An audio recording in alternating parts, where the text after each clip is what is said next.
episode, we sat down with Kris Martin, the founder of KDM Financial.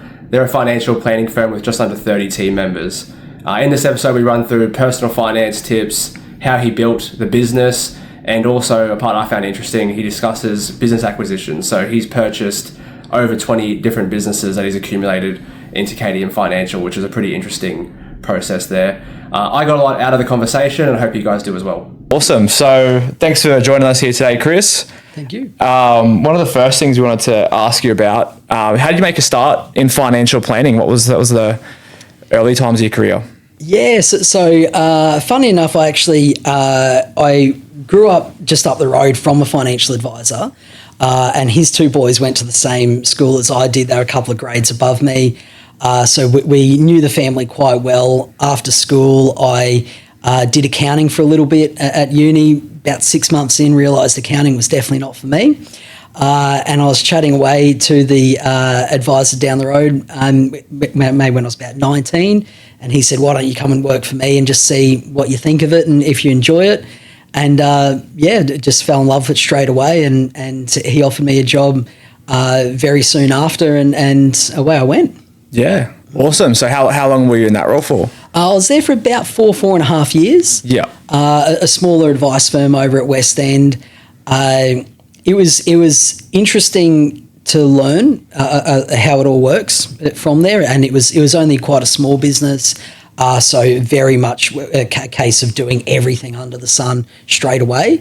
And it was also back in the earlier days in advice where I suppose there wasn't as much compliance and regulatory requirements as well. So you're able to really immerse yourself in it pretty early, which was, I'm glad I had that experience straight away at that age. Yeah, awesome. And when did you decide to take the leap and start your own business? Yeah, well, not long after. So after working for the smaller firm, I went and worked for ANZ business banking for, again, about four and a half years. Yep. And you could you could see the writing was on the wall with how they were managing their clients, how their advice offering, what you could and couldn't do with clients as well.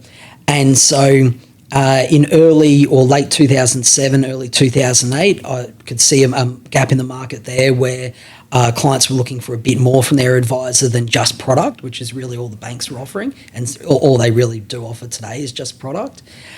So that certainly put the fire in my belly to then start something a bit better and a bit more client focused. So it was sort of red tape and a bit of, you found a niche, there's an opening there, let's sort of run with it. Yeah, spot on. Yeah, a bit, just an opportunity to really immerse myself in those clients that want a bit more advice than just going to the bank and speaking to a bank employee. Okay. And you said that you sort of started things out, I guess, at a smaller base business where it was more hands-on. Do you think that's translated to, I guess, the stage that you're at now fairly significantly, where you're on the tools and you get an A to Z approach? How's that sort of translated to, I guess, the skill sets you've had to adapt in your current role and taking care of KDM? Yeah, good question. It's definitely it I suppose gave me the confidence and the skill set that I could, because when I started KDM, I was a one-man band. So you have to wear every hat under the sun. You have to know how to do every aspect of advice and client management and business management. And I did have that skill set straight away. So purely just because, I said there was only 4 people in the business back then before my ANZ days. So you have to wear all those hats and you have to know what you're doing, which was good. What kind of clients were you helping in those early days? Yes, so typically our focus has usually been self-employed and professional clients. And I suppose there's a few reasons for that. Like in many professional services, you generally gravitate to people that you have similar, I suppose, values and similar, characteristics too. So generally, I find that self-employed people, that they're time poor, they know the value of advice and they know the value of speaking to an expert in those areas. So yeah, that was generally the clients I was focusing on those early. I certainly find the same thing. I mean, you're in meetings with these people all day. If you're enjoying the conversations, your day's a lot more enjoyable. You can learn a lot more yourself, as well as sort of educating them and providing service. So that's definitely. So you've obviously grown a lot KDM's grown a lot over the years. How's that happened? Can you tell us a little bit about that growth journey? Yeah, definitely. So the first, well, from 08 to 2014 was fairly much, I had the mindset of I was after really just a one advisor firm, a few admin staff, and we were going to be a very high touch, low client number firm. And that was good, and that certainly suited what I was looking for in those early years, and I was enjoying it. However, I suppose I got to the stage there where I just wanted a bit more out of the business, and you could see that the change in the profession was happening, where the one advisor trying to know everything that a client requires in that space, that those days are just gone. That the days of a one advisor advice firm are certainly well and truly gone. Advice itself, it's so comprehensive, so complex now, that you could see that the only way you're going to properly manage a client's needs is to have a range of advisors who specialize in different areas. And so that really sent me on that journey in 2014 that, okay, there's no point in trying to be, what do they say? One-man band. Jack of all trades. Jack of all trades, that's it. I wanted to really build my team around me and get those advisors, those senior advisors in place that knew and had that specialised focus in each area. And so it took a while really to build that base, really from, say, 2014 to about 2019, 2020, really trying to find those key senior partner advisors in the firm. And so naturally off the back of that then meant more clients, more opportunity as well then for clients who just need your more generalised advice. So that then allowed us to grow in that intermediate advisor space. And then obviously wanting to always increase our number of advisors and assure succession for the business in the medium to long term. That then grows into getting your junior advisors on board as well and training them up. And that's one thing I wanted to chat to you about as well, because I've had some exposure to a few of your team members. And there's one in particular, one of your younger team members. I believe he is an advisor now. And he's just super impressive. Like, he talks like he's been doing it for decades, and it's impossible. He's not old enough to be been doing it for decades. Yep. And on the sort of quality advice side, definitely, but just with the soft skills as well. And I think that's a big part of both of our industries. Definitely. How do you go about finding these people, these high quality team members? Yes. So actually where it all came from is really working with QUT. Yeah. So I did a lot of study at QUT, and off the back of that, have been able to get to know a lot of the lecturers really well, a lot of the course, heads of course and things like that. So from there, we then started taking on interns. And at one stage, we were taking on 3 or 4 interns every 6 months, essentially as part of their uni degree. And they come in and they do, from memory there, it's 1 day a week for 12 weeks. And so you really get to know that person really well. And the advisor you're talking about, Zach, he came through that route. Yeah. And so that was a long time ago, think about it now, but it just allows you then to see how they work in, I suppose, a lot more relaxed sense, because at the end of the day, you're not paying them. They're not there as a paid employee. They're there really to learn. You're there to teach them. So you get that really good environment of, it's not, say, if you're just hiring someone and really that their principal focus is to get in there and start running and doing the role. You can spend a bit more time in there, see how they socially interact, see how they learn, see how they retain information. And I think then that really benefited Zach as well, because we took him along to so many events and took him in with all the client meetings. So really from a really young age, he was very immersed in what to deal with, how to deal with clients and what to do. Yeah, and it definitely shows. And we have some mutual clients we both helped, and they say a similar thing. So I typically think of financial planners, you sort of tend to think someone a bit older, with a Vanguard chart in the back of the wall, a sort of old school dusty office type thing. And he's certainly a fresh approach in that regard. So it's interesting to see, I guess, that new wave of financial planners and what that looks like, for sure. It is, yeah, and it's really exciting to see, and just there, it's funny. I kind of reflect back a lot on when I was his age and starting off in advice, and the biggest change, certainly for those younger generations coming through, it's a lot more structured. There's a lot more of the academic education behind you as well. Whereas I suppose back in my day, it was kind of you're thrown in the deep end a lot quicker. It was a lot more industry-based education instead of university-based education, which is pros and cons of both, definitely. Yeah. But now we get the opportunity where we can really pick the best out of those two streams, as opposed to your industry-based education is really your only stream. Yeah. I find it really interesting. You know, we take it back to, I guess, the involvement with the university. It's almost like a taste test for the talent, and you get them gain obviously exposure to the industry and how that's sort of evolving. Is it as much about the cultural fit as it is for, I guess, whether the talent can execute and do the job really well? How important does that sort of play a role in, I guess, the overall business at a scale that you guys are at? Yeah, it's absolutely critical. It really is. You know, you hear a lot with any kind of business. It's always culture based, and really, I think it's on steroids when you're talking anything in financial services. It's typically a case of that a lot of the clients don't quite know exactly everything they need to discuss, or the ins and outs of everything, hence they're coming to you for that advice. So you need to be very transparent, very open. Your communication skills just need to be absolutely on point to make sure the client feels at ease, understands exactly what you're going through as well. Last thing you want, as you know, is a client walking out and going, oh, you know, he touched on this, but I didn't quite get what it meant. You want to avoid all that. So for myself, certainly that cultural side of things is paramount. You need someone in there that is, you know, you can give them all the tools and everything and all the education they need to be an excellent advisor. But if they don't have the right fit to then explain to a client what they need to explain, then obviously those skills aren't going to really matter much at all. Yeah, because I mean, it's really quite a sensitive topic when you're talking about people's retirement, their life savings, you know, and what life's going to look like post retirement or planning for that. So I imagine, you know, being able to air those objections and have those open conversations is crucial.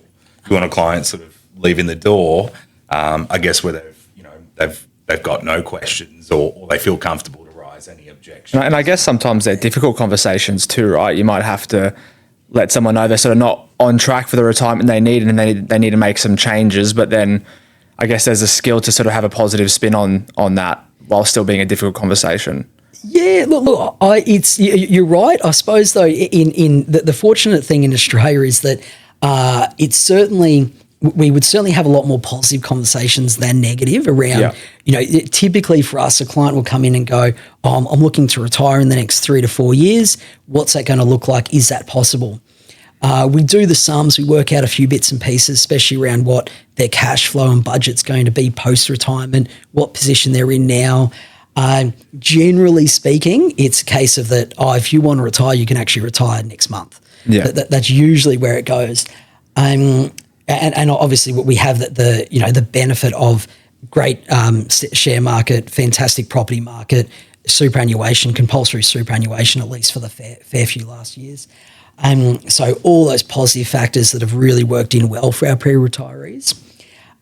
You certainly, though, we do have the odd circumstance where it's a case of, look, if you do want to achieve X, Y, Z, and actually a few examples, I suppose, lately has been where parents want to, give money to their kids in order for them to get into the property market.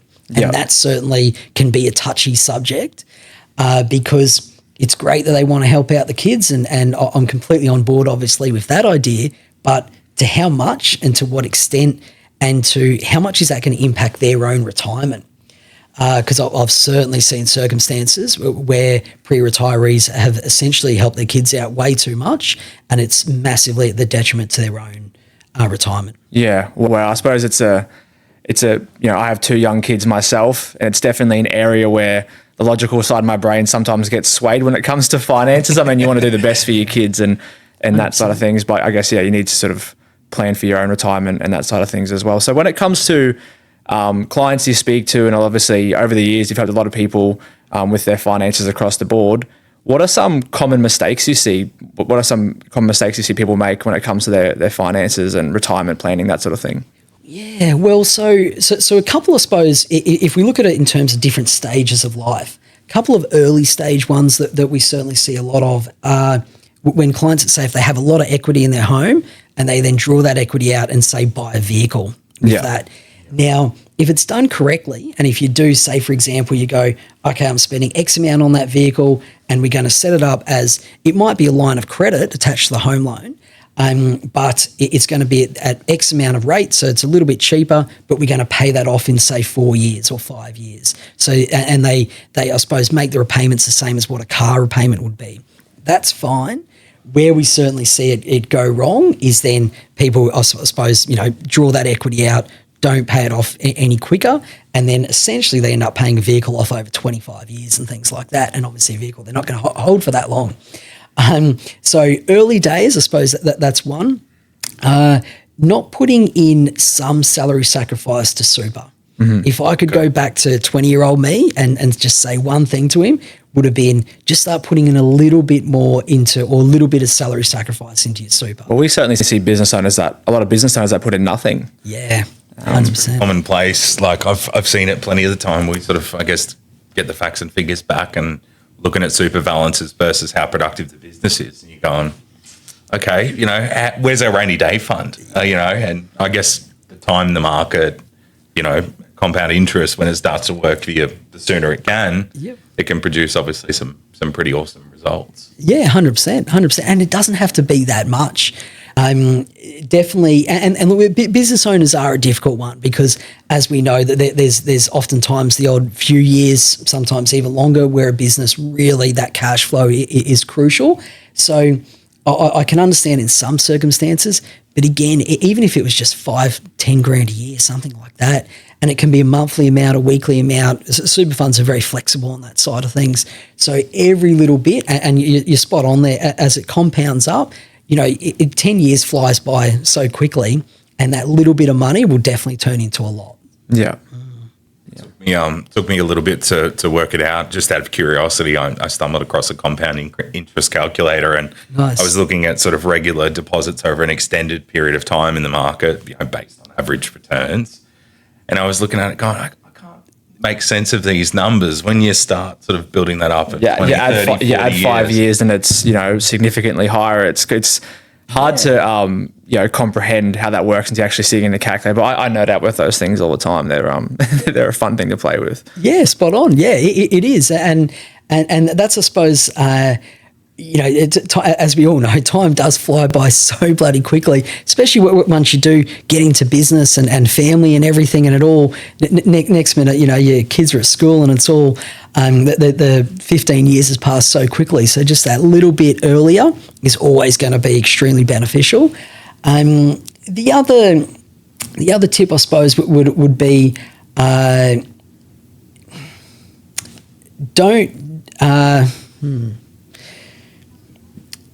if you can, obviously put a little bit more onto your home loan as well. Yeah. Especially if it's a non-deductible loan, put a little bit onto that. And look, I suppose the other one would certainly be, don't be afraid to take on too much risk too early. Mm-hmm. Now, what I mean by that, and especially if we look at, say, superannuation, if you work on really the very just rules of thumb, I suppose, is that once in every 7 years, you're going to have a really bad run on your super fund. It's going to have quite a bad return, but the other years will certainly make up for that. Now, so if you're, say, 15, 20 years outside of retirement, go a really aggressive investment strategy. You may as well. And yes, okay, we've certainly seen in the past and that there's every single stat underneath the sun that can show you that there's sometimes where you might even get 2 or 3 years of a really bad run in there. Keep putting the money in, keep it invested, never move it into cash, and just keep adding those funds into that super, and it will come back, it will bounce back. Obviously, that's only if you're, say, at least 7 years out from retirement. If you're heading into your mid to late 50s, yeah, you need to really have a different strategy on that. But the younger you are, the more aggressive you should go. Yeah, that's interesting because you quite often hear, incredibly balanced portfolio, and I mean, it's the same as, I guess, lending. It's not black and white. It's grey. It depends on obviously your circumstances, where you're at in life, and then obviously, from my understanding, it's kind of, if you have that high risk strategy, having the time in the market sort of mitigates that risk. Is that sort of I guess a fair way to understand it. Yeah, that's exactly a term as well. It's not about timing the market, it's about time in the market. So the longer that you have, and obviously with superannuation, it is a long-term investment. So just keep it invested in that more aggressive style fund and yeah, just keep adding to it. When COVID hit, the share market obviously tanked a bit there. Did you have many clients calling you and asking to convert to cash, freaking out at that stage? What did you see there? I would say we had, out of every, let's say 4 clients, we had one saying, I want to move into cash. We had another 3 saying, we want to put more in and want to invest in more. Because let's face it, when the numbers are really low and the market's really low, you invest in, you buy in at a cheaper rate. Yeah. So it was certainly more positive conversations than negatives. Yeah. We did, though, have a few clients that were very nervous. And look, it was, especially for a little time there, even your really conservative funds did get an impact. Yeah. So yes, same with really during the GFC. You know, we saw those conservative funds impacted a little bit as well. They're certainly the clients, any client that is in that retiree stage or retiree stage where they're no longer earning an income, they're always the clients that are going to be a little bit more nervous when you're talking about any market correction, which is completely understandable. But again, it comes down to, well, look, you have solid investment options within that portfolio. It might have some pretty negative, or maybe not so much negative returns, but flat returns for a few years. It'll come good again. And when you're talking that the clients that are, say, invested more aggressively, well, yep, okay, you're going to have a run of, and the COVID was a good example. It was quite a short-term run. Mm-hmm. So the couple of clients that were adamant they want to move into cash, they're never going to then get that massive uptick that we had, because you're never going to time it as to when you need to go back into the market. And that's the thing, they're always going to miss that.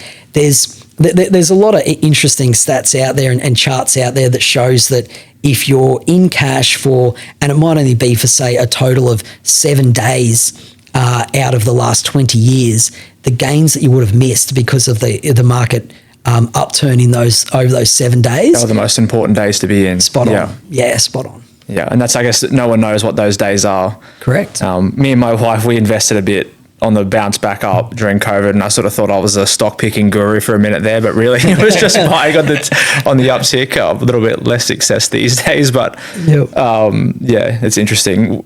Yeah. I'm a wizard. I never miss on a pick. You know? I think it's interesting what you say, because I've heard some quotes from Warren Buffett. It basically says to be greedy when others are fearful, and fearful when others are greedy. And I guess what you're sort of mentioning is you're basically waiting for the market to emotionally react in some capacity for there to be value for you to go, I'm going all in. I believe in this long term. We're going to ride out the storm. How can people sort of, I guess, navigate that or control their emotions around that? Because that can be a scary thing if you're an emotional thinker and you're going, you know, I'm following the news cycle. I'm going, everything's, you know, we need to get a bunker. You know, the world's going to change and shift. Yeah. You know, what are some sort of strategies, I guess, you can do to sort of pull on the brakes and logically think about things as to whether you sort of enter or match that timing up, if that makes sense? Yeah, definitely. The best approach is really just to shut out as much noise as you can. Mm-hmm. You know, the reality is that the media love a downturn in the market. They love reporting on it. Anything to a degree with some media, anything that's negative, they love to report on. So the best thing to do is really not actually regularly check the performance of how your fund's going. Mm-hmm. Set up correctly, make sure your asset allocation is spot on, and then by all means look at it yearly. And I know myself with my own personal portfolio, it's difficult for me not to, because I am interested. Yeah. But it's showing that the more that you look at things, generally the slower the performance, because you're going to start tweaking things, and that's not what you want. So sometimes less is more. Yeah, that's it. That's it. Really, just look at it that if you're investing those funds for, say, 3 years or 5 years or 20 years, then just set it up correctly at the start. Keep adding to it. And don't go tinkering. Oh, so you stand up at all. Auto lights. That's funny. So on that, I obviously know you personally. We've been mates for a few years now. Yeah. You recently spoke about a bit of a health scare Yep. that you had. How has that shifted things with you both personally and how you run the business? And I hope you had some insurance in place. So it would be Yeah, I did, fortunately. Yeah. Well, look, it was definitely something out of the blue and something that you don't obviously budget for. But fortunately, I did have insurance, and I had to step back from the business for about 3 months and have an operation and so on. How it's changed me a little bit is I'm definitely a lot more, if I look at something in my calendar, I really now think twice around, is it something I should be doing, or is it something that someone else in the team should be doing, or is it something I just simply shouldn't be doing? Mm-hmm. So I'm a lot more selective around where I need to spend my time. I suppose the other one is if you're not feeling well, actually take time off work to recover from whatever sickness it is. Because that was, I suppose, what got me stuck. If I wasn't feeling that well, I would just keep pushing through and keep trying to work, and that's not good. It just prolongs illness. And then a little bit, it's probably though the best thing, the best thing that it showed me is that the company's at a stage where I can literally say to the team, okay, this is what I do in a normal week. I'm going to delegate that out. And this is literally what we did. I sat down with my leadership team and I said, here's a breakdown, a list of everything I've done in the last month. It's going to be fairly much the same month in, month out for the next 3 to 4 months. So let's delegate based on everyone's skill set and based on what everyone has capacity to do. My leadership team all stepped up to the plate and did a fantastic job. And we just simply went, okay, you're going to be looking after this, you're going to be looking after this, so on, so on, so on. I'll still be there if you really need me and on the emails a little bit. But it definitely showed me that the business, it has that resilience that quite literally I didn't really hear from anyone for a good 2 months. And everything seemed to run really well, really, really well, actually. So it's a great stress test. Yeah. It gave people the space to step up and take on that little bit more responsibility. I guess that's the dream, for my business. To get to a stage where you can grow and have the business sort of run itself and pick and choose the areas you want to be involved with that are personally rewarding and where you feel like you can have the biggest impact. Yeah. I've spoken to you a few times about your strategies around growth with the business, and one of the strategies you've implemented a lot is acquisitions and growing that way. Yeah. What's your strategy there? How does that work? Yeah, so the financial advice profession in general was very much, if we go back even just say 10, 15 years, it was very much a case of all one-man bands. There was, I remember seeing the stats, it was something like 92% of practices in the country were all single advisor practices. And then the other 8%, that includes things like all your banks and things like that have your big practices. And that has dramatically shifted. The numbers now are showing that the majority of practices are in that kind of 5 to 15 advisors across the country. And you could see that shift coming, again, like what I was mentioning earlier, where the advice requirement was just getting to a stage where there's no chance that any one advisor can actively and hand on heart say that they're an expert on all areas. Those days are simply gone. So sorry, I'm now just wondering, what was the question? Acquisitions.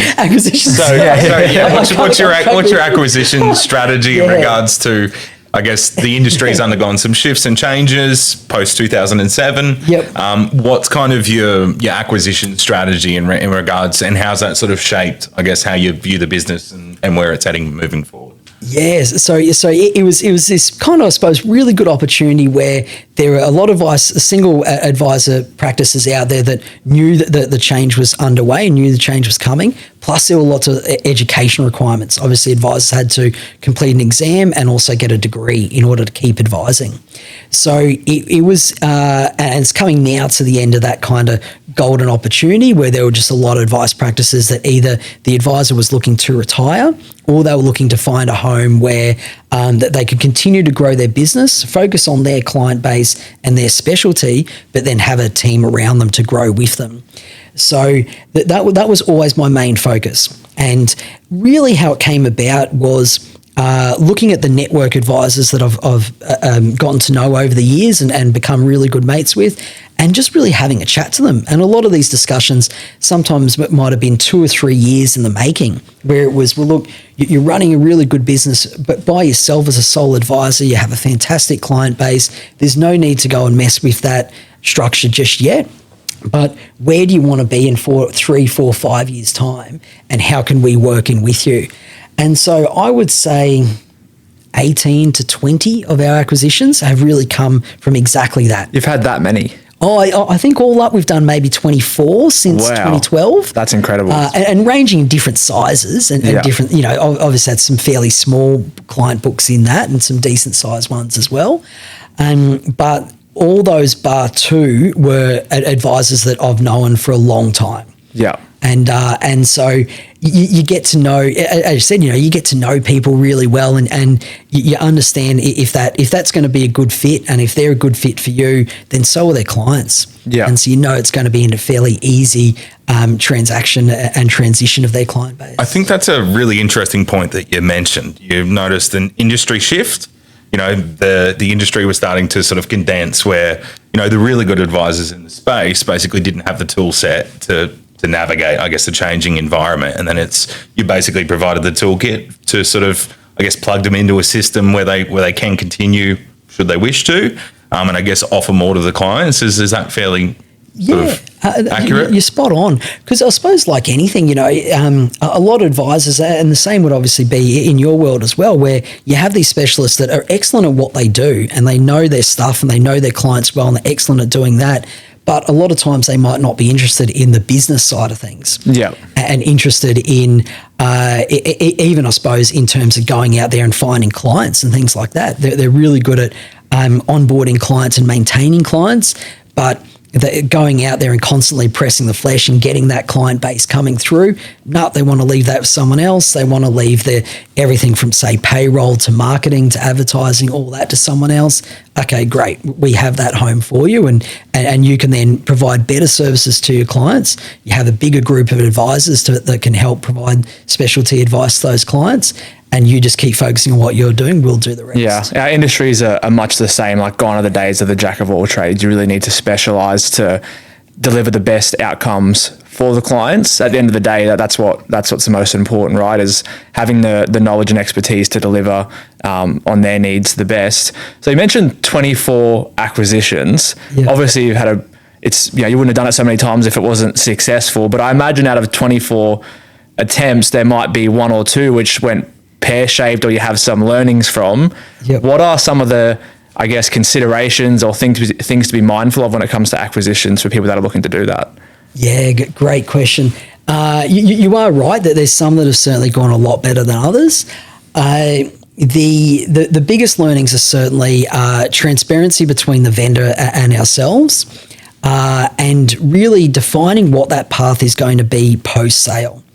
The number one, pretty much with every vendor, it's completely understandable, is that you're talking about buying essentially something that they've built over 5, 10, 15. One of the circumstances was 35 years he was in business. Wow. And he was actually my very first acquisition.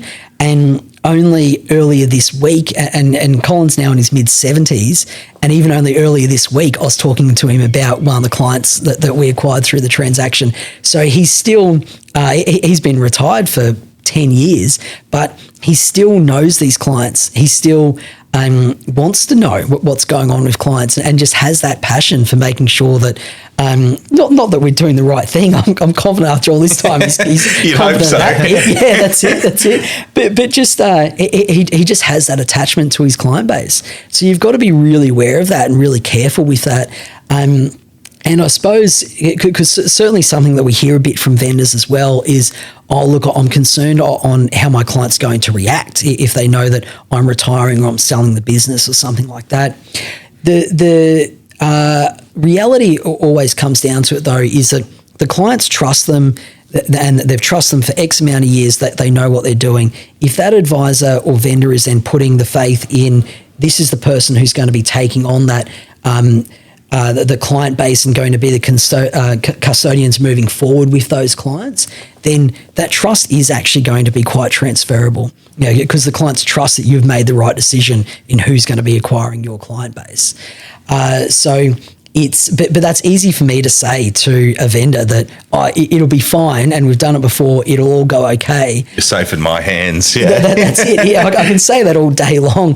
But we fortunately have a lot more positive stories around, well, this is actually the fact, and I can show you, and you can speak to our owners of businesses that we've bought in the past, that we do have the right resources and the right team to onboard these clients. Wow. So it's more around, I guess, caring about the clients, that emotional attachment, rather than, I guess, the dollars and cents at the end of the day. Yeah, 100%. I guess, yeah, you build something and you deal with the same clients year on year, you're bound to get, that personal connection and care factor with them, and especially on something that's as important as their retirement or their financial future. Like, it's a big deal. Yep, 100%. I think there's an interesting piece that you touched on there, because if I imagine myself, I've been a business owner, I've built up these close relationships with people for up to 35 years. Yep. I guess that sort of letting go can be a challenge for a lot of business owners in that transition period. Like, what are some things that you guys have, or systems or processes you've implemented to kind of build that bridge and generate that trust in the handover period? Yeah, good question. So ultimately, the big one's always that it's at the very start, we work very, very closely with the selling advisor or the vendor around, okay, this is our team of partners, and this is who they are and where they're located and what they specialize in, and this is their current client base makeup and things like that. And we have the vendors really get to know our team quite early.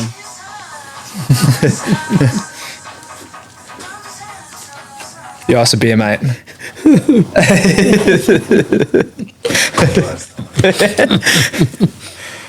I don't even know what that was. My Spotify's just randomly started playing music, even though it's muted. I don't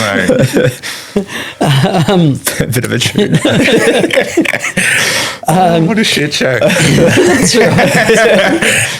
I'm trying to think. We were talking about the transition period, I guess. I built up a client base over 30 years. It's my life work. Yep. And, I'm now take on, basically a custodian of someone else's business. What are some of, I guess, the strategies or I guess some framework that you've built to sort of make that transition or handover, I guess, comfortable from the client's perspective, but also from the business owner as well? Yes. So it's really immersing them in our team as early as we can. And so a good example is really of one potential acquisition we're talking to at the moment. I've known him for a long time now, and we've started talking more seriously about it probably say 6 or 9 months ago. The transaction won't happen till March of 26. So we're still a fair way out, but he's really getting to know who we are, who our advisors are, and then I really leave it in the vendor's hands to go, well, okay, then if this client, this client way better than we do, so out of our team, who's going to be the best fit? And that's literally what we do. We'll sit down, we'll list out all their clients, and we'll put together a plan that over, say, the next 3 to 6 months, this client's going to go to this advisor, this client to this advisor, this is why, this is how we're going to do it. And generally speaking, you can break a client base down into thirds. So a third of clients really won't have any issue whatsoever. They'll be very low touch. Sometimes it's even just an email explaining to them what changes are happening from their company level, or it might be a quick phone call. Done, we allocate them to advisor, we move on. There'll be then that middle section that might literally just be a joint meeting where the outgoing advisor and the new advisor catch up with them, explain the situation face to face, and that's fine. And then there'll always be that 1/3 of more high touch, more complex clients where, we need to do a bit more hand holding. It might mean, especially say if they're interstate, it might obviously mean interstate trips, and it might mean a few different meetings with them as well. And again, that's fine. And sometimes in those clients, they might take a good year to, they might take 2 or 3 meetings over that year, really gentle handover from the outgoing advisor to the new advisor. But that I find is crucial. The last thing you want to do is just move a client base over to a new advisor, swamp that advisor with 150 clients, which they're not going to be able to maintain. They're then trying to learn the new clients, trying to speak to the vendor, trying to build the relationships. It just simply won't work. So if we're taking on, let's say, 200 clients, for example, well, we might spread those out over, say, 8 advisors within the team.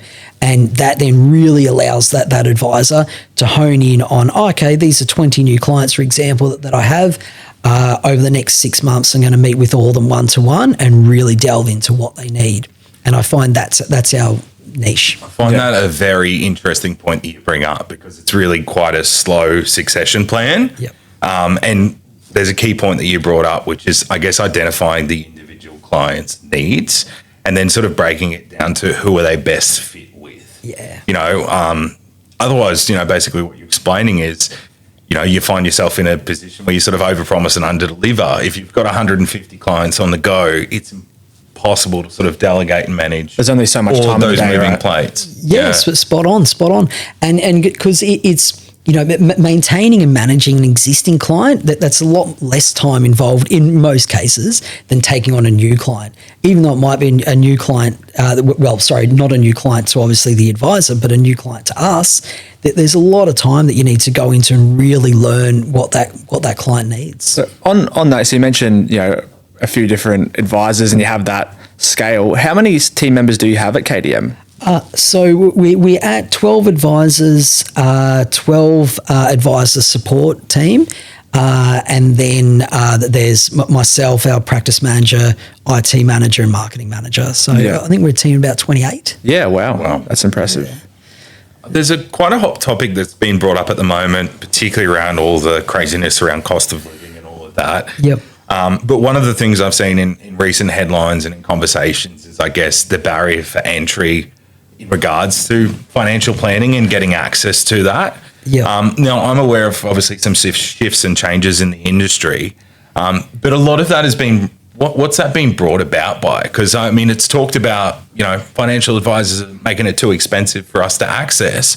But what sort of, from an industry level perspective, has sort of, I guess, shaped and changed the framework in which you've got to operate in? Yeah, that's a big question and a complex question. So there's, unfortunately, we're still in an era for us where the compliance and the regulatory requirements is still at its peak. It's starting to taper off, if that's the right term. We went through maybe, say, 10 or 12 years of really over-regulating what we do and how we do it. Now, did we need it? I think we did. There were a few too many. And I suppose it's like anything. You're always going to have your bad apples in any kind of profession. And there were certainly a fair few in our profession. I'm confident that those numbers are certainly considerably lower now. And we're at a really good stage where, yes, there's half the number of registered advisors as where there was, say, 8 years ago. Yes, that there was always going to be some that had to deregister that really had every single skill under the sun, except that one final bit of paper, and that they would have been excellent advisors. Unfortunately, they can't be anymore. You're always going to have a bit of that. But did we need to go through that change to essentially take us from an industry to a profession? I feel that we did, and I feel that we've made considerable progress over a very, very short period of time.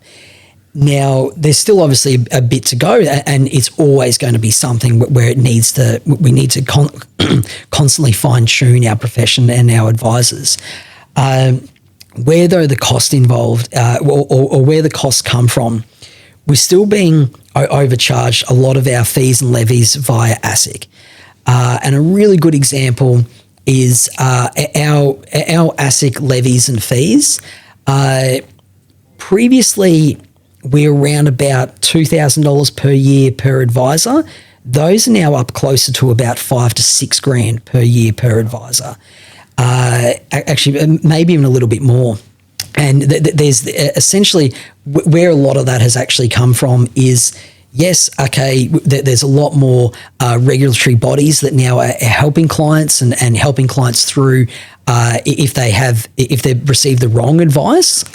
However, it's not the wrong advice that's coming from the good advisors, and the good advisors are the ones that are having to pay for it. And unfortunately, that's just the cost that we need to pass on. There's still a few different than outdated compliance and regulatory requirements. The statement of advice is probably one. A statement of advice document is essentially how we essentially on paper give advice to clients. Now, those particular documents, they're full of disclosures, full of a lot of information that essentially clients don't need, don't understand, and don't want to read a lot of these different disclosures and different pages on a statement of advice. And where it's actually gone a bit wrong over the years is that there have been advisors in there that have essentially hidden some really bad advice in these 50, 60, 70, 80 page documents. So we need to get rid of that. We need to go, and the wheels are in motion, but we need to get instead to go down the road of, say, a letter of advice and a lot more simplified paperwork that just spells out in very clear and concise format exactly what advice you're giving to a client. Now, that's all well and good though, and that's easy for me to say, but it does need to be in a structured format, and these things do take time. So I'm confident over the next few years, and hopefully even less over the next, say, 12 to 24 months, I suppose more common sense approach to how we provide advice is going to start flowing through, and is going to start saving advisors and hence saving the cost for the client. However, for a number of years still, we're going to be at that situation where we just simply don't have enough advisors in the profession. And it's a little bit of a shame to see as well that there were a lot of unis out there that were offering the Bachelor of Financial Planning degree. There's now a couple of unis due to the lack of students enrolling.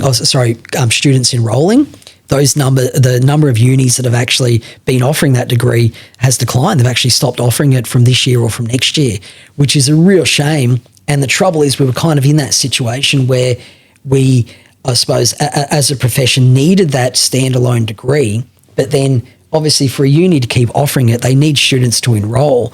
Students, when they're looking at what profession to take up and they're seeing that all the red tape, all the regulation, all the compliance, it's still required in the advice profession, and they're going, no, look, it's just too much, I suppose, too much hassle for me to go down that route just yet. So, yeah, it'll be interesting to see how that all plays out in the next few years. But I'm confident, if anything, especially with technology the way that's going, the cost of advice will start to decrease a little bit. But until we start to get more advisors out there, yeah, unfortunately, you're still going to just purely just due to the lack of number of advisors, the cost is still going to be up there. It's interesting because there's definitely, I guess, some similarities in between both our fields of work. Like in short, basically, 99% of people were doing the right thing. But as with any sort of water base, if you put a bit of blood in the water, the sharks come out. The tide came out and basically they were left exposed. And unfortunately, that red tape mixed with all the stars aligning with that red tape creating less interest to the industry has left it so that there's more expenses attached with providing advice. And it sort of means that the average Joe Blow, I guess, has less access to that. Is that sort of fair? And yeah, it is. They are talking about changing, because I suppose the biggest thing at the moment is that if a client wants to come in and give and receive X amount of advice or advice on X topic, whether how simplified or complex that's going to be, the only way we can provide that advice is through a statement of advice. And the amount of work that goes into putting together such a document, we do need to get to a stage where if a client goes, look, this is what I need advice on, this is my situation, can we just do a nice concise document on just focusing on that one point? Or, okay, yeah, we'll talk about the whole situation and talk about holistically how all these different areas are going to pan out, but the advice document's just going to talk about that one area, then that's going to certainly be a more cost-effective way to provide that advice. So the change will come through and it will happen.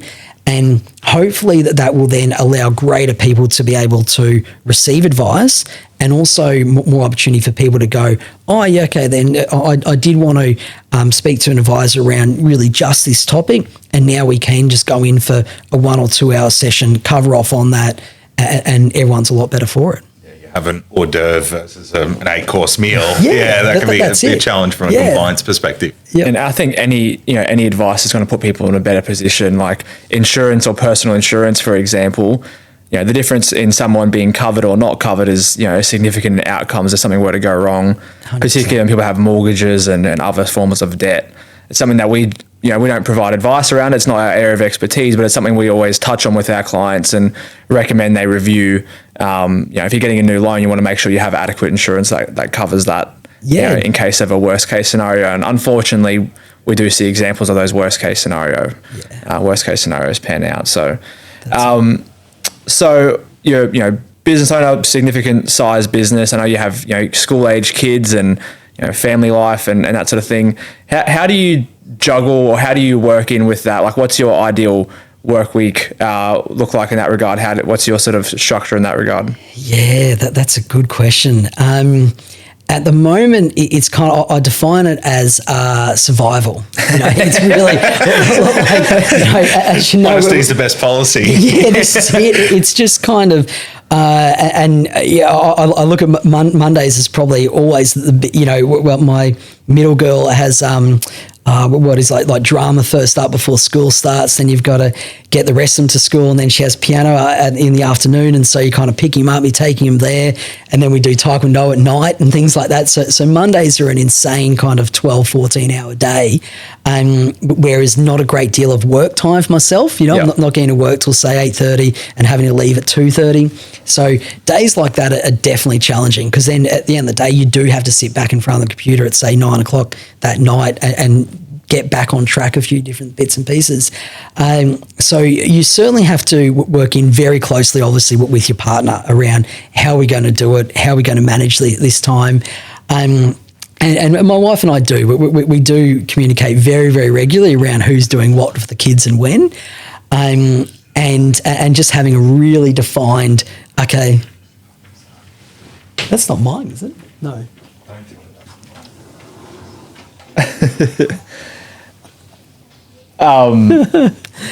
So we have a similar thing. My wife and I have a joint calendar. Yep. Everything goes in the calendar, including when I'm scheduled and told to mow the lawn, when I'm told to do this thing. And really you need to, because you're juggling. It's really four schedules in our case. We have my son's events, my daughter's events, who she happens to do a lot of dance, so that's a full-on one. Absolutely. Both of our work. My wife just recently decided to be a stay-at-home mum, which is one of our greatest achievements. I've been doing about a week now, and it's chalk and cheese. It's been great. I'm thoroughly enjoying it, and my kids are as well. But it's definitely a challenge trying to squeeze all the little bits and pieces in. So Yeah, it definitely is. But it's like anything, isn't it? You can always adapt to these kind of things. I do often sit back and I wonder just what I did with all my spare time prior to kids. It must be just pissing it away. But it just comes down, as you said, it's just scheduling everything and really making sure that everyone's right on the ball. Because everything's important, right? The business is important. You have people that you're responsible for there. Obviously, the kids are important. You need to be at those important events and spend time with them and all that sort of stuff. And I guess with a bit of strategy and a bit of planning, you can do everything. You can do it all, but probably foregoing a bit of Netflix and that sort of thing. But I think that's an area where I see a lot of business owners, I guess, get it wrong, in my opinion. They sort of wear the tick of it, the pride on the shoulder. I work 100 hours and burning the midnight oil, and they sort of just think hard work is a solution to all their problems. And hard work's definitely important, but I think a bit of strategy comes into play as well. And if you can set your business up where you have, like you mentioned, the management team in place that can look after things if you can't be there, and the right team in place and the right structure, and then organise time with the family, you can do all those things without having to sort of forego your whole existence just for just for your business? Yeah, so spot on. It's I've kind of always looked at it a little bit as like you have, say, like 3 pots where there's yourself, the business, and then the family, and your time's spread out predominantly across those 3.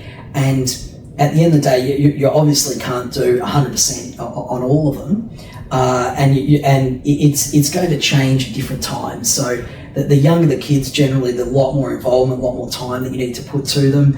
And then once they get older, you generally can step back a little bit from the real time that's needed with them.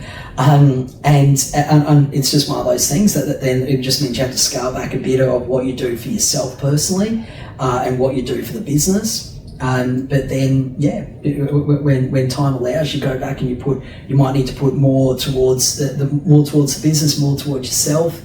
I remember Phil DeBella from DeBella Coffee talking about how when he was putting 100% focus into his business, and he basically didn't do anything for himself, and health-wise and this kind of stuff, it blew out for him, and it was a difficult time, even on the family side. It certainly paid dividends for him, obviously, financially, and then he just changed that dial and just moved on from the business, or changed his business focus, and was then able to put a lot more time towards the family and himself. And so it comes through depending on operate in seasons or whatnot. But I have recently had an experience where I did a fight camp, a Muay Thai fight camp. So I've always wanted to do it. Yeah. I'm 28 now. I better do it sooner rather than later. I won't have so it's not something you can do too much older, and I thought I'll forego, the business will suffer a little bit, I'll be training a bit more, and it's only temporary, and then I'll just go back to normal after. Went through this intense period of training, lost a bunch of weight, and the result was I actually showed up better in the business because I had a lot more energy, and because I had that hard stop, I was much more productive when I was working in the business because I knew I had somewhere to be, so I was kind of a lot more focused on getting stuff done, and then also showing up better as a dad. So the result of that now is I've stuck with the training and the focusing on health, and I think that's as a father, I think that's the first thing you let go, is you sort of put everyone else first, and you let that health sort of decline a little, and it's not too serious to start, and then all of a sudden I've lost 10 kilos recently. I didn't sort of realize I had sort of 10 kilos to lose, to be honest. I wasn't really paying attention, and you notice the difference in how you feel and how you show up. So I think that's another, I guess, you got to try to fit that in there as well, as difficult as it is, and even if it's a little bit, because that's another one that creeps up onto you. And if you have major health issues, the business is going to suffer, the family's going to suffer. So you got to try to fit in that in there in the grand scheme as well. So 100%. Well, and actually, you nailed the nail on the head there with the hard stop. Whenever your busiest day is always the day before you go on holidays. Yeah. And the amount of work you get done in that final day is insane. So if you can kind of have scheduled, the best scenario would obviously be to have a holiday scheduled every, say, 3 months, so then that week prior to the holiday you're going to be incredibly efficient. It drives you. It just drives you. That's it. Gives you something to look forward to and focus on. But at least having some kind of activity, and similar to what we're talking on, but before we started here, where obviously I do a bit of motorsport myself, and so the Thursday's blocked out in my calendar as a day that I'm taking the race car out. I know what I need to get done before then, and the team knows, and I know I'm not going to be contactable on Thursday, and that's just it. And that's just a day for me just to get focused on things and enjoy something outside of the day-to-day. I think that's a pretty important thing. I myself had to, I guess, be real with myself, taking on this role and changing, I guess, positions and completely industries. I've had to set myself once every 2 weeks, I go off and go fishing. That's like my church, my ability to reset, be on the ocean, the phone's off, no one can contact me via email, and I've just got the ability to reset. Do you find that, I guess, with driving? How'd you fall into racing cars and motorsport? And then I guess, how does that sort of midweek reset change, I guess, the rest of your work week? Yeah, look, it definitely, and it is one of those activities that you have to focus on 100% of the time. If you're thinking about anything else when you're flying around a track, it could really... you can't check a text. Yeah, that's it. There's some repercussions at 150, 200 kilometres an hour. Spot on. Yeah. And so that's really what I love about it, that it's just literally a case of, and because you just go all day, you just don't have your phone on you at all. And so at the moment, these days, everything, you're always contactable, even when I'm not wearing mine at the moment, but usually I do have an Apple Watch, and so that just gives you that little bit more connectivity that you're always on. So I love having any kind of pastime or sport that just means that you have to completely switch off and not do it. That pulls you in enough that you don't even have the opportunity to check your phone even if you wanted to. I certainly resonate with that quite a lot with my training. I mean, I've gotten better now, but initially, early on, I would, just before I go to sleep, check my emails. Yeah. And then it's like, what am I, like, why have I done this? Why have I opened up this can of worms? I've induced fear. Just before I would go to, because it's there, because it's so accessible, and, clients will contact you on weekends and evenings, and that's fine, that's all part of the service as well, but it can get overwhelming, so it's good to have those little breather periods for sure. Yeah, definitely. And look, it does depend as well on how you're built. My wife and myself, we very, because she's in business as well, and so very much a case of even when we're on holidays, we each kind of take 20 minutes each just to really check our emails, see what's going on for the day before we get on with the day that we're on holidays. And for us, it seems to work well, because I know myself, if I've gotten up in the morning and haven't checked my emails that morning, I'm always going to be sitting back thinking about you can't relax. Yeah, that's it. You can't relax. So for us, it's kind of, it's just that 20 minutes that kind of sets the day, and then you go, cool, okay, that's all done. Now I can just focus on holiday. So personally, I don't think there's anything wrong with that. And I know myself that's what I need to do. Otherwise, I can't get on with it. Yeah, you're going to be imagining the worst the whole day. And I think what you said there is perfect. The 20 minutes, get in, make sure there's no emergencies, but then leave it at that. Like, you don't need to be in there all day working while you're on holiday on the phone at the beach. Correct.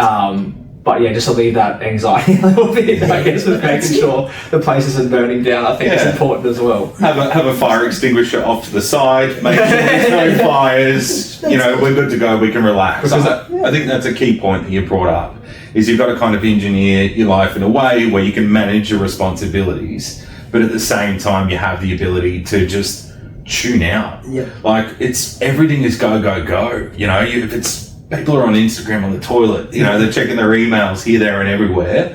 Finding that balancing act and giving yourself time to tune out, I think, is incredibly important. Like, it's highly valuable, and some of your best thoughts can come from, I guess, taking that space away, whether that's yoga and meditation, driving cars at hundreds of kilometers an hour, or going fishing mindlessly and hoping that something jumps on the hook, or jumping in a cage and fighting people. Meditation comes in different forms and I guess flavors for people, but I think it's important to sort of engineer your life in a way where you can have that tune out time and go, you know what, I'm doing this for me.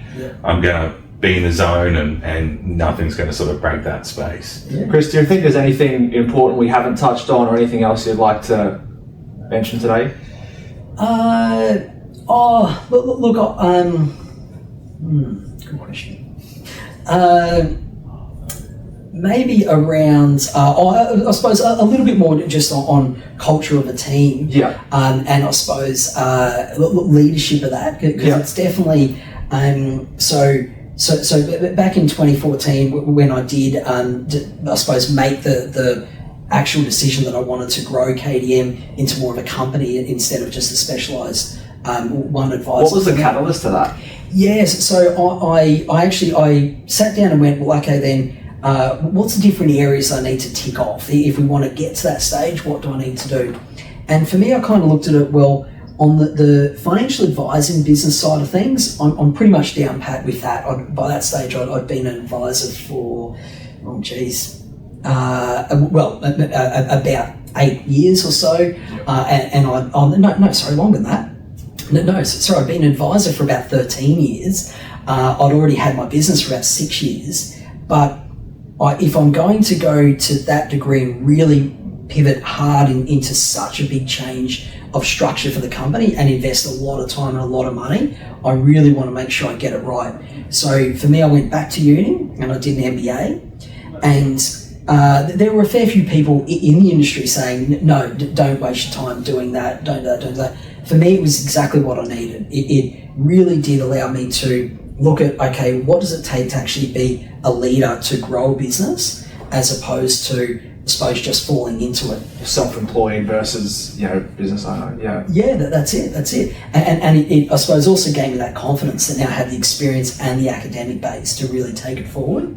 It also gave me a good couple of years to working with other people who were similar age but very different professions, everything from mining to also people in banking to there were people who were running abattoirs, people who were running football teams. That there was just this really good girth of different people and different professions in there. So it allowed me to really look at what were they doing well, what are different aspects that I could then take forward for the business as well. And I suppose the biggest one that really came from it is the ability to just be an agile leader. I was talking to, so we do every month, we have a trainer come into our business and talk to our team around leadership skills and sales skills. And last month we had a session around agility and ability to, and you guys would definitely know this, where you might go from a meeting one morning with a guy that owns a bricklaying business, next minute you're meeting with a dentist, and then the afternoon meeting is with an engineer. All those three kind of clients, there's going to be a lot of similarities between the three of them, but there's also going to be a lot of differences between the three of them. And those differences include how you interact with them, how they're going to, build rapport with yourself and how you're going to build rapport with them, and how you're going to educate them on what advice you're giving. So there was, from that aspect, it allowed me to really hone those skills around dealing with different clients, but then also taking that into a leadership role around different team members within your team. And again, I look at we're an extremely diverse group, but both on age and nationalities, and every single one of my team, I have a slightly different approach. And I need to be ready for that. I need to be focused on what's the best way that I'm going to be able to motivate this person and communicate with this person. If they're, every now and then we do get a bit of a, I suppose, bad situation come through the office, and one of the advisors will contact me, and it's, I could literally sit there and write a book about each advisor in our practice and how I would deal with each of them in each of these circumstances. And that takes a while to kind of grow that rapport with your team, but it's you having that education and that, toolkit yourself on how do you build that adaptability and agility with your team. I find that a really... That makes sense. That makes complete sense. I find that a really interesting subject because, for some of our audience, they may be in the stage where they're building a business and they've created the product and the thing and it's getting momentum. And then it's how do you take that thing to something that's scalable? And you can't do that. You can spin as many places you can and burn the midnight oil, but at some point it comes down to delegation and having trust in other team members to, I guess, make up the ground for your weaknesses or manage parts of the business where, I guess, simply one man or one woman can't potentially do that. You got to find out what makes people tick as well. Like, I think especially the younger generations prioritize being respected in the workplace a lot more. Yep. Flexibility a lot more, rather than just sort of financial rewards. My assistant, who's fantastic, she said to me once when she first started, "Oh, this is a great workplace. We go out to lunch sometimes." And that was the big perk she took away. Is we occasionally go out to lunch, and that was the thing that she liked about it. I was just like blown away, like, oh, I didn't think people really cared that much, but obviously, we'll continue to go out to lunch. That's easy for me. So you got to find out, I guess, what makes people tick, and then like you said, have that bespoke approach to each individual person.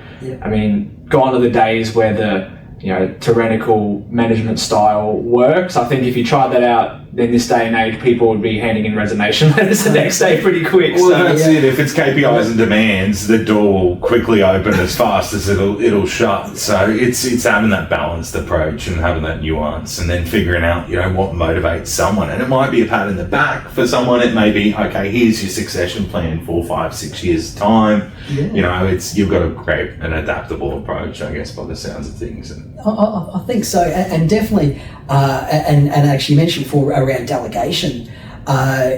We've had some of our team who I've delegated them X, Y, Z to do that they weren't 100% sure that they would actually be able to do it, and the reward is then seeing them complete that task and actually and it really succeed in what they wanted to do with it. There's definitely been circumstances where some team members have taken on, say for example, a certain client or client type of work, and we've had to really handhold them through it all, but at the end of it, that they just come through with such a better knowledge and understanding of what that client needs and what advice that they've done, that everyone benefits from it. So it's having that trust in your team to get it right. I see, I see examples of this where a business owner has that large amount of care for their clients and they're getting good people on board, but they have that fear of that person taking the reins, so they're constantly getting involved and not allowing that individual to grow, and then they're wondering, why aren't these people taking on more, without realizing that they're the ones dampening and slowing that person down. So what are some of the ways, I guess, you get out of the way for your staff or give them the opportunities to grow?